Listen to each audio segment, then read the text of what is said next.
Olá, meus irmãos e irmãs de Ideal Espírita, vocês amigos e amigas que nos acompanham aqui na página Estação da Luz Espírita, muitíssimo obrigado mesmo pela sua companhia. A nossa página Estação da Luz Espírita não tem fins lucrativos, o objetivo é a divulgação da doutrina espírita. E é por isso que nós reunimos aqui esta sede de matérias espíritas para que possa atender às suas necessidades, estudo, lazer, pesquisa. Você encontra aqui na nossa página Estação da Luz Espírita os livros da codificação, obras suplementares, entrevistas, palestras e os programas da Web Rádio Estação da Luz de Natal e Web Rádio Cristo Consolador de São Paulo. Ou seja, um acervo que atenda às suas necessidades, sem fins lucrativos. O objetivo é a divulgação da doutrina espírita. E agora eu convido você para nos acompanhar na reprodução de mais esse trabalho imperdível. Muito obrigado mesmo pela sua companhia e vamos juntos!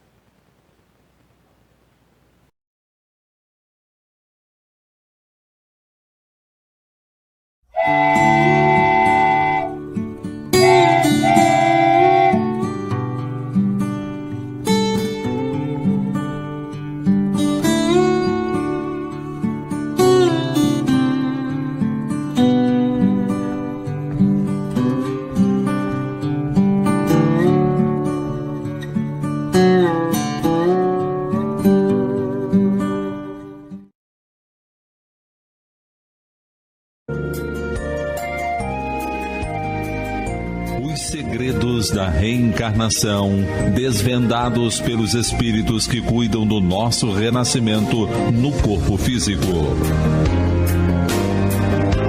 Pela Rádio Rio de Janeiro, Missionários da Luz.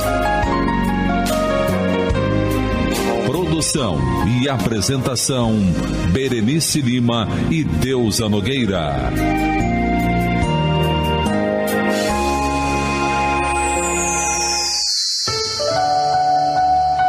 Estamos no capítulo 16, que fala sobre a incorporação.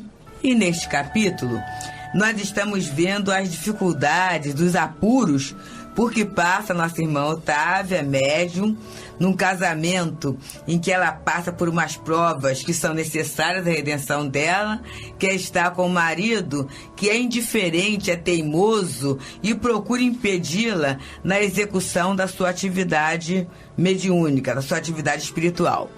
Mas é muito importante a gente observar o apoio que a espiritualidade dá. Primeiro houve uma complicação, uma briga pela manhã, em que ela teve um trauma tão grande que refletiu nas suas funções hepáticas. E aí os espíritos resolvem, com passe, tentam equilibrar ali. Agora, na volta, ele volta, né, bebeu com muito vinho, com muita... acompanhado com os espíritos mais ou menos galhofeiros e perversos, né? E aí ele começa, após o jantar, tudo bem, ele tenta impedi-la para ir ao centro. E aí os espíritos, né, na verdade, o nosso querido irmão, né, Euclides, responsável pelo trabalho, já havia previsto isso, e ele fala com uma cooperadora junto a uma tia do rapaz, e a tia chega.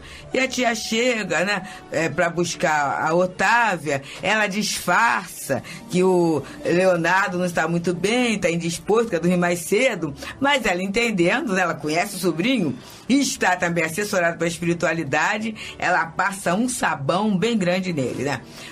Se ele não quiser, que ele faça a escolha, tudo, mas que ele não se comprometa. Por quê? Se ele tentar impedir o trabalho, a atuação do bem não ficará impune. E aí as palavras dessa senhora, da Georgina, eram emitidas com grande jato de energia magnética, que envolviam Leonardo, obrigando a melhor raciocínio.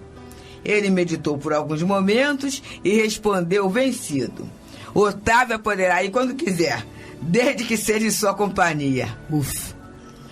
Mesmo porque essa história se passa numa época onde existia assim uma obrigação da mulher com relação ao marido, porque todas essas obras de André Luiz se passam na década de 40. Ou seja, nessa época, a mulher casada, ela não tinha, assim, a liberdade que se tem hoje, né? Pois é, né? Que se tem hoje, entre aspas, porque a gente conhece gente que fala assim, não dá pra ir porque meu marido, sabe? Como é que eu faço, né? E aí, até pra gente colocar nosso pensamento, como é que às vezes a gente tá atrasado, né? A gente já está vivendo. Porque no caso... 2010, com a cabeça lá de 1930, 1940. Olha que coisa séria, né? A gente já tem condições de começar a se reeducar e educar nossos parceiros, né? Pra ter uma vivência diferente, né? Pois é, quem está nos ouvindo agora pode até estar se questionando, vem cá, mas eu tenho esse problema na minha casa. Se meu marido chegar e eu não estiver em casa, é um escândalo que ele faz. Então, eu devo enfrentá-lo e ir para o centro ou eu devo me acomodar na minha casa? O que eu devo fazer? Devo dar prioridade à harmonia doméstica, falando para o meu marido, olha, então eu vou sair das atividades do centro e ficar em casa, ou eu devo combatê-lo, enfrentá-lo? Qual seria a resposta adequada? Na verdade... não é o combate que nós estamos sugerindo, mesmo porque aqui não existe, a gente não pode usar as mesmas ferramentas, mas sim o esclarecimento. Chamar a pessoa de uma forma esclarecida, calma, faz uma prece antes. Num bom momento, né? A gente tem que criar os momentos para a conversação. Isso. Esse momento é um momento material e um momento espiritual, né? Isso. Faz uma prece, pede ajuda aos amigos espirituais, mentaliza a conversa antes, fica alguns dias mentalizando essa conversa, chama a pessoa e fala, olha, fulano, eu descobri essa religião, me faz bem, me harmoniza, eu acho que traz benefícios para a nossa família, e eu decidi que é essa religião que eu vou seguir. Portanto, no dia tal, na hora tal que você chegar, eu provavelmente não vou estar em casa. E eu quero que você respeite essa minha decisão, da mesma forma que você também tem as coisas que você gosta. Então, a minha proposta é viver em harmonia no lar, respeitando as diferenças religiosas e, neste momento, a diferença do horário. Então, eu vou fazer essa tarefa porque é importante para mim. E se é importante para mim, vai me deixar feliz, consequentemente, eu vou trazer essa felicidade e essa harmonia para o lar. Ou seja, é conversar dessa forma, porque do jeito que a tia dele falou para ele, nós estamos vendo que nesta hora que ela está conversando com ele, grandes jatos de energia magnética envolviam Leonardo. Ela tem o sentimento dela, mas também uma assessora, não tem ali uma amiga de Euclides que veio, né? E acompanhando, envolvendo a ela. Mas por que houve isso? Lembra que a nossa querida Otávia, num determinado momento, ela pedia a Jesus forças para realizar a tarefa? Olha o pedir obtereis, né? Aí, a matrona, né, agradeceu, estimulando no estudo das questões da espiritualidade. E quando se dispunham as duas senhoras a tomar o caminho do grupo de estudos, chegou Alexandre de volta, a fim de acompanhar-nos por sua vez. Reconheci que o instrutor notou de relance o estado de abatimento da médium.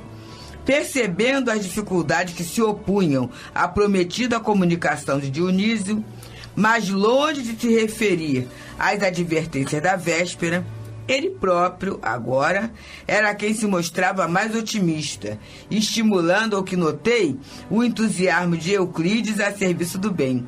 Então, nessa hora, Alexandre está sendo o guia de Euclides, né? Atingimos o vasto salão daquela oficina de espiritualidade, quando faltava precisamente 1/4 para as 20 horas. Interessante aí, porque o trabalho está combinado às 20 horas. É um horário que os encarnados decidiram fazer essa tarefa. Como os encarnados decidiram começar às 20 horas, você vê que desde manhã o trabalho, quer dizer, na verdade, desde o dia anterior, que essa tarefa já começou no mundo espiritual. Aí, 1/4 para as 20, ou seja, né? Imagina, 15 minutos antes de começar o horário, a espiritualidade já estava toda lá. Exato. Mostrando pra gente o quê?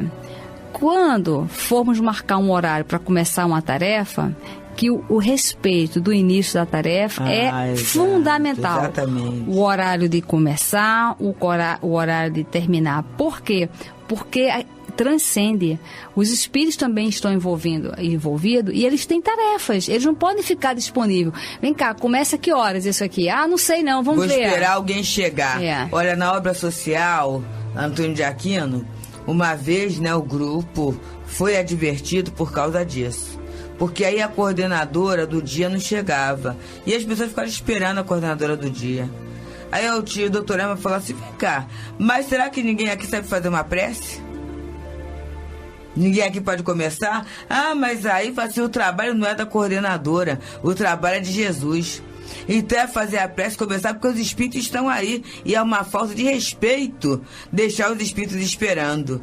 Isso é uma coisa muito boa que a gente às vezes até em casa, em reuniões assim com trabalho assistencial, uma coisa assim, a gente coloca isso. Que às vezes o marido, vou esperando alguém chegar, fulano já ligou que está chegando. Fulano que ligou que está chegando, ele vai chegar, mas a reunião já começou, né, gente? Porque isso não é um trabalho do bem. A gente não quer a cobertura dos espíritos. Então a gente não pode fazer de qualquer jeito, desconsiderá-los, né? É verdade. Como sempre, os trabalhadores do nosso plano eram numerosíssimos nos múltiplos trabalhos de assistência, preparação e vigilância. Enquanto alguns amigos ansiosos e a família do comunicante, constituída de esposa e filhos, aguardavam a palavra de Dionísio, muito grande era o nosso esforço para melhorar a posição receptiva de Otávio. Alexandre, como de outras vezes, esmerava-se em ministrar o exemplo da cooperação sadia. Determinou que alguns colaboradores dos nossos auxiliassem o sistema endocrínico de maneira geral. O que é isso? É o sistema glandular, né? Então, alguns espíritos médicos ou conhecedores da questão da medicina espiritual já estavam auxiliando a ela. E proporcionar-se ao fígado melhor recurso para a normalização imediata de suas funções, estabelecendo-se determinado equilíbrio para o estômago e intestinos, em virtude das necessidades do momento, para que o aparelho mediúnico funcionasse com a possível harmonia. A gente sabe, né, que as pessoas que têm complicações gástricas, muitas vezes falam que altera até o humor, porque é algo extremamente desconfortável, né? Imagina eu estar numa reunião e estou sentindo alguma coisa no estômago, no fígado. Eu, pessoalmente, não tenho esses embaraços, não. Mas eu sei que quem tem, a pessoa fica muito... E se usa até assim, fulano, hoje não tá bom do fígado, não, né? É um ditado que se usa. Por quê? A pessoa fica, em função daquele desconforto, muito mal, né? Se sentindo mal na sua emoção, né? Às 20 horas, reunida a pequena assembleia dos irmãos encarnados, foi iniciado o serviço, com a prece comovedora do companheiro que dirigia a casa. Valendo-se do concurso magnético que lhe fora oferecido, a médium sentia-se francamente mais forte. Mais uma vez, contemplava, admirado, o fenômeno luminoso da epífise e acompanhava o valioso trabalho de Alexandre na técnica de preparação mediúnica, reparando que ali o incansável instrutor se detinha mais detidamente, cuidadosamente, na tarefa de auxílio a todas as células do córtex cerebral, aos elementos do centro da linguagem e às peças e músculos do centro da fala. O que é epífise, hein? Pois é, como a gente pode ver, como a questão mediúnica, ela vai muito além do dom, né? Porque as pessoas falam, não, o fulaninho tem o dom, né? Então, essa questão mediúnica, ela vai além disso, ela vai além da questão apenas mediúnica, da questão espiritual, da questão da comunicação dos espíritos, e ela ela afeta o quê? A questão das nossas glândulas, do nosso organismo físico. Na Universidade de São Paulo, na USP, tem um médico espírita, que é o Dr. Sérgio Felipe. Ele é cientista, ele tem um trabalho muito grande, inclusive ele é professor da USP e ele conseguiu colocar na universidade uma cadeira, né, uma matéria correspondente à doutrina espírita científica, estudando a mediunidade. Se entrarmos na internet e colocar Dr. Sérgio Felipe, vamos ver alguns estudos dele. Ele tem palestras, estudos, e ele tem um trabalho científico, inclusive na epífise, nessa glândula, onde ele já comprovou cientificamente que as pessoas que têm a mediunidade, que trabalham na mediunidade, têm uma cristalização nessa glândula. E é como se fosse um cristal mesmo, né? Quando se olha, se vê um cristal. E ele faz essa análise científica. E ele foi pegando várias pessoas de diversas religiões, mas que trazia na epífise esse cristal. E ele faz um trabalho científico, mediúnico, com essas pessoas. Ou seja, é um trabalho sério, é um estudo sério. Ele é um grande estudioso do André Luiz, das obras de André Luiz, principalmente naquela Evolução em Dois Mundos. Quem gosta dessa questão científica, que queira se aprofundar, eu recomendo realmente esse estudo dele. É bem sério, né? E aí, terminada a oração e levado a efeito o equilíbrio vibratório do ambiente, com a cooperação de numerosos servidores do nosso plano, Otávia foi cuidadosamente afastada do veículo físico em sentido parcial, aproximando-se de Eunísio, que também parcialmente começou a utilizar-se das possibilidades dela.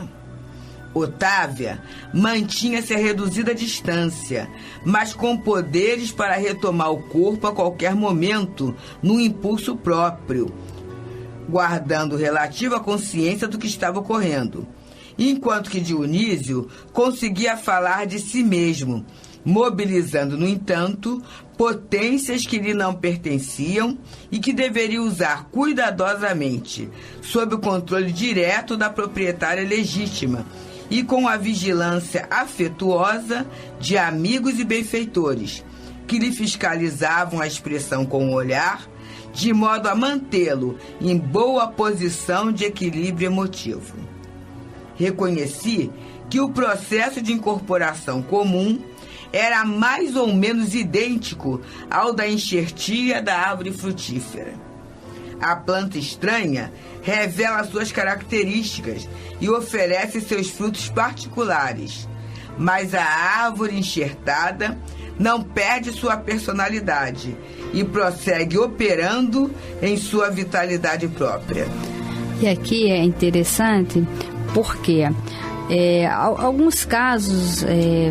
Vamos ver alguns médios incorporando, e tem uns que se jogam no chão, tem uns que tomam bebida alcoólica, tem uns que fumam e falam que, na verdade, eles não queriam fazer isso, mas são obrigados pelos espíritos a fazer, porque eles estão assim incorporados.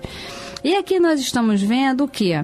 Que a médium, ela é afastada parcialmente e ela, a qualquer instante, ela toma conta do corpo físico dela. Porque ela tem a responsabilidade disso, né? No livro No Invisível, Berenice, no capítulo Transe e Incorporações, Leon Denis vai falando disso e ele traz, inclusive, uma série de exemplos muito bons com médios, né? Porque observa só, mesmo naquele transe, que é o chamado transe total, em que há um afastamento, e às vezes esse afastamento é até um tanto mais longo do corpo físico, em que a criatura não conserva a lembrança, mesmo assim ela é responsável pelo fenômeno. Por quê? Porque, na verdade, ela consentiu que o espírito usasse o seu corpo. Então, a criatura pode não ter a lembrança, mas ela não é irresponsável em relação aos eventos. Exatamente. E estamos vendo que tem uma preparação, ou seja, a gente tem que fazer uma análise a respeito da mediunidade, ou os tipos de médios que nós conhecemos, que tem uns que falam, mas quando eu incorporo, eu fico completamente à mercê para o espírito fazer o que quer e tem vontade. Já ouvimos até casos onde pessoas mataram outras se dizendo que elas estavam incorporadas. Ou seja, o médium, ele tem que estar, ele tem que permitir que isso aconteça, porque se ele não quiser, se ele não permitir, isto não acontece. Né? Então aqui está deixando bastante claro a respeito disso. E continua André. Ali também, Dionísio era um elemento que aderia às faculdades de Otávia, utilizando-as na produção de valores espirituais que lhes eram característicos, mas naturalmente subordinado a médium, sem cujo crescimento mental, fortaleza e receptividade não poderia o comunicante revelar os caracteres de si mesmo perante os assistentes. Está falando aqui da belíssimo conhecimento da bagagem mediúnica, né? Quando tem médico que faz um estudo para não influenciar o espírito, né? Ou para não achar que é da minha cabeça. Gente, quanto mais material nós tivermos, mais bonito ou mais riqueza vai ter o fenômeno mediúnico. A gente às vezes acha que o Chico Xavier, o nosso franciscano Xavier, era um burrinho, né? Ele não era, não, ele era mineiro. Mas eu fui à casa dele, né? Tive a bênção de, na década de 70, né? Ir à casa dele e vi que ele tinha lá dicionário, ele tinha enciclopédia, ele tinha toda a coleção de Kardec, até a revista espírita em que ele estudava. Tinha as obras que vinham através dele, ele até contava, né? Que Evolução em Dois Mundos e Mecanismo da Mediunidade foi uma obra que ele leu quase 20 vezes para entender. Porque tinha conhecimentos técnicos ali, científicos, que nessa encarnação ele não tinha na cabeça. Mas ele possuía na sua bagagem, com certeza. E o próprio Emmanuel, ele fala que o Emmanuel tinha estudos mais profundos a respeito do perispírito. Isso, exatamente. Que o Emmanuel estudava no plano espiritual. Né? A nossa Joana de Ângeles, para passar a série psicológica, ela estudou 10 anos com Jung. Lá no plano espiritual. Então, gente, tudo é estudo, né? E tudo é bagagem. Por isso, assim, o médium receitista hoje, ele tem que ter tido conhecimento na medicina ou na área de cuidado com o corpo. Para quê? Para oferecer ao espírito material, não é? Por isso mesmo, logicamente, não era possível isolar por completo a influenciação de Otávia Vigilante. A casa física era o seu templo, que urgia defender contra qualquer agressão desequilibrante. E nenhum de nós, os desencarnados presentes, tinha o direito de exigir-lhe maior afastamento, porquanto lhe competia guardar as suas potências fisiológicas e preservá-las contra o mal, perto de nós outros ou à distância de nossa assistência afetiva. Aí a gente vai ver o moral do médium, né? Exatamente. Olha que beleza. E essa possibilidade, né? Porque ela está ali, mas ela está atenta. E alguém pode estar perguntando, mas e aqueles casos que realmente você vê o médium completamente assim, dominado pelo espírito? Porque aí são outros fatores, pode ser uma hipnose. Ele até não sabe, e muitas vezes o médium não sabe que pode exercer controle, né? Isso. Ele acha que o espírito chega e ele tem que entregar mesmo seu equipamento para o espírito fazer o que quiser, porque da mediunidade é assim. Então, por ignorância deste fato, as coisas acabam acontecendo, né? Isso. É falta de estudo, falta de conhecimento. Pode ser uma hipnose, pode ser um obsessor que hipnotizou. E nós já, se entrar na internet e colocar hipnose, nós vamos ver casos assim, nossa, surpreendente. Inclusive, teve uma matéria no Fantástico uma vez, de um rapaz no Ceará que hipnotizava. Ele chegou numa universidade, as pessoas não conheciam ele separa as pessoas que ele já percebe o magnetismo da pessoa e que tem umas que são mais favoráveis e outras não. Então, quando ele já chama percebendo o magnetismo daquela pessoa. E eu fiquei impressionadíssima. Isso o Fantástico lá, mostrando e tal, pessoas que não conheciam ele hipnotiza e as pessoas falam e fazem coisas que não pensariam fazer. Impressionante mesmo. E existe essa hipnose no mundo espiritual? Sim. Com certeza. Agora, também é a permissão nossa, né? Nós damos a permissão, ou por falta de conhecimento, por ignorância, por distração, seja lá o que for, nós damos essa permissão. Ou seja, o controle sempre é nosso e a permissão também sempre é nossa. Sempre é possível, né? Isso. A questão sou eu assumir essa possibilidade, né? Uhum. A nossa atmosfera de harmonia, fala André, porém, não conseguia sossegar a perturbadora expectativa dos companheiros encarnados. Entre nós prevaleciam o controle, a disciplina, o autodomínio. Entre eles, sopravam o desequilíbrio e a inquietação. Então, gente, quem quer saber notícia dos seus queridos que já partiram, tem que se perguntar se fica nessa perturbadora expectativas. E quais são os sentimentos, entendeu? Prevalece o quê? O controle, a disciplina, o autodomínio ou o desequilíbrio e a inquietação? Exato. Porque quando a gente busca ajuda, nós estamos em uma dessas faixas, em alguma coisa disso aqui nós estamos sentindo, ou está no equilíbrio ou no desequilíbrio. E às vezes a gente recebe uma orientação que a gente fala e diz assim, nossa, essa orientação não é para mim, não é o meu querido, né? Não é a mensagem que eu esperava da pessoa que já desencarnou e que eu amo. Mas por quê? Muitas vezes o nosso desequilíbrio afeta diretamente essa comunicação. Isso. A tarefa espiritual é parceria, né? O que eu estou oferecendo, né? Exigiam Dionísio homem pela boca de Otávia, mas nosso plano lhes impunha um Dionísio espírito pelas expressões da médium. A família humana aguardava o pai emocionado e ainda submetido a paixões menos construtivas, mas auxiliávamos o irmão para que sua alma se mantivesse calma e enobrecida, em benefício dos próprios familiares terrestres. Então, gente, que a gente possa analisar o que é que a gente quer e quais são as relações com os nossos amores daqui e dali. Muita paz, meus irmãos. Muita paz.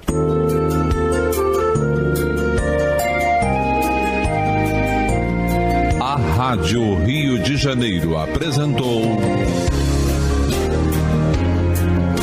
Missionários da Luz.